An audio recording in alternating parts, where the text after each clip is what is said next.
Tulungan niyo ako! Ano yun? Parang may umiiyak. San kaya yun? May sugat ako! Tulong! Parang dito sa garden yung nagagaling yung iyak. Sino kaya yun? Titignan ko nga. Tulong! Saglit lang! Nandiyan na ako!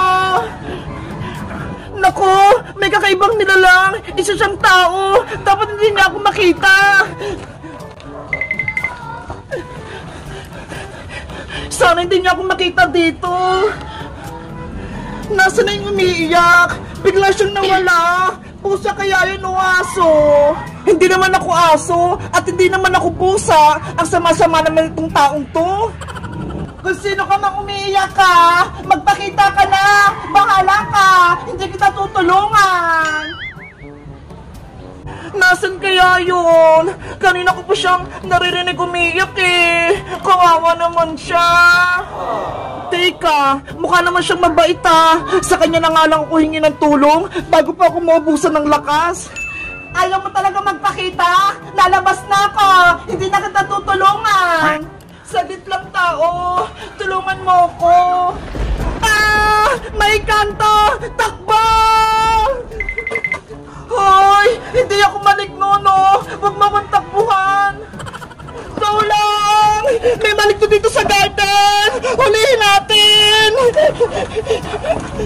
Natakot siya sa akin. Dapat hindi siya makatakas para hindi siya makagawa ng masama. Sabi na nga ba, hindi pagkakatiwalaan yung mga tao. Sasaktan lang nila ako.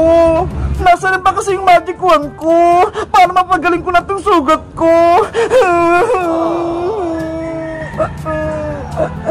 Hala, yung engkanto pala yung umiiyak. Ano kaya nangyari sa kanya?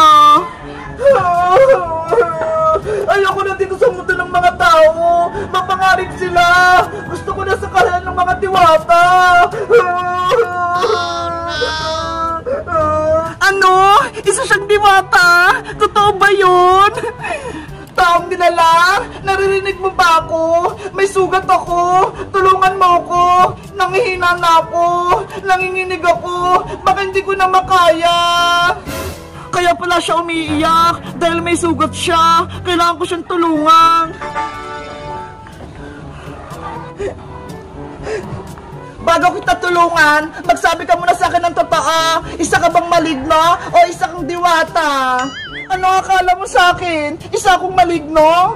Kasi may pakpak ka eh. Tapos, ang laki-laki ng tinga mo. Mukha kang nakatakot. Ako si Rafaela, diwata mula sa karayan ng mga nuno sa punso. Ang galing naman! Isa ka palang diwata, ako naman si Bebang, at ito naman si Big Bird. Kinagagalakit ng makilala, Bebang. Aray ko! Ano nangyari sa'yo, Rafaela? Bakit ka may sugat? Kasi may mga malignong humabol sa akin. Gusto nila akong hulihin. Mabuti na lang nakatakas ako, pero nagkaroon ako ng mga galo sa katawan.